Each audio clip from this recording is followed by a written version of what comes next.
روجي كان بيغمر صلى الله عليه وسلم لحديثك كإمام أبو داود بما نجرته للسنة أفرمي: يا أيها الناس من عمل منكم لنا على عمل فكتمنا منه مخيطا فما فوقه فهو غل يأتي به يوم القيامة. فرمي مسلمان خلقنا ئێمە هەر کەسێکمان لە ئێوە کرد بە مۆزەف و کرێکار لەسەر کارێک لەسەر ئیشێک هاتەوە و هەندێک شتی شاردەوە لەوەی واجبە لەسەری جێبەجێ بکە شاردیەوەی حتى ئەگەر ئەو شتە دەرزیەکیش بێ. پێغەمبەر صلی الله عليه وسلم فەرمووی حتى ئەو شتە ئەگەر سوزنێک بێ ئەگەر دەرزیەک بێ بیشارێتەوە ئەوە بە دزی بۆی حەساوە بە غولول بۆی حەساوە لە ڕۆژی قیامەتە.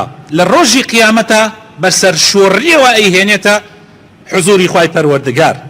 کابرایەک لە ئەنساریەکان کە پێغەمبەر صلی الله عليه وسلم کردبوو یەک کرێکار لەسەر ئیشی مسلمانان هەڵسا فەرمووی: ئەی پێغەمبەری خوا لەمڕۆ بەداوە من ئەوەی داتەتە سەرما ئەوە دامەوە تەواو نامەوێ.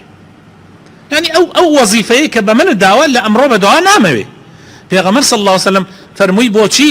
فەرمووی واللهی توات فەرموو ئەیدە بەخوا ئەمە بە من ناکرێ. پێغەمبەر صلی الله عليه وسلم فەرمووی ئێسەش دووبارەیەکەمەوە أنا أقول ذلك من استعملناه على عمل فليأتي بقليله وكثيره فما أوتي منه أخذه وما نهي عنه انتهى. فەرمووی ئەبێ ئەو کەسەی ئێمە ئەیکەین بەسەر پەرشتیاری کارێک ئەبێ بە کاملی بیتێرێ زۆرەکەی و کەمەکەی هەرچی پێدرا لەلایەنی حکوومەتەوە یا لەلایەنی ئەو ڕێکخراوە و کۆمپانیاوە کە وەکو معاش و موچەیەکی خۆی بۆی دیاری کراوە هەرچی پێی درا ئەوە ئەبێ وەری بگرێ بۆی هەیە و حەڵاڵە جگەل لەوە حرامە و بە هیچ شێوازێک نابێ دزیکی ببێتەوە. خۆشەویستەکانم ئەمە دەردێکە ئەمڕۆ لەناو وڵاتی ئێمەیە زۆر پەرەیسەندووە.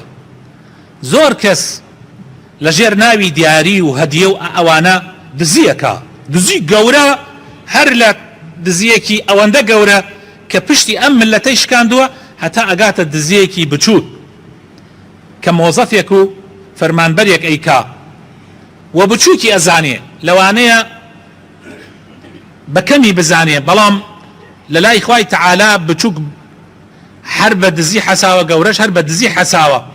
ئەوانەی کە کەمیان لە ژێر دەسایە طبعا بچووک دزی بچووکەکەن ئەوانەشی کە زۆریان لە ژێر دەسایە دزی گەورە ئەکەن.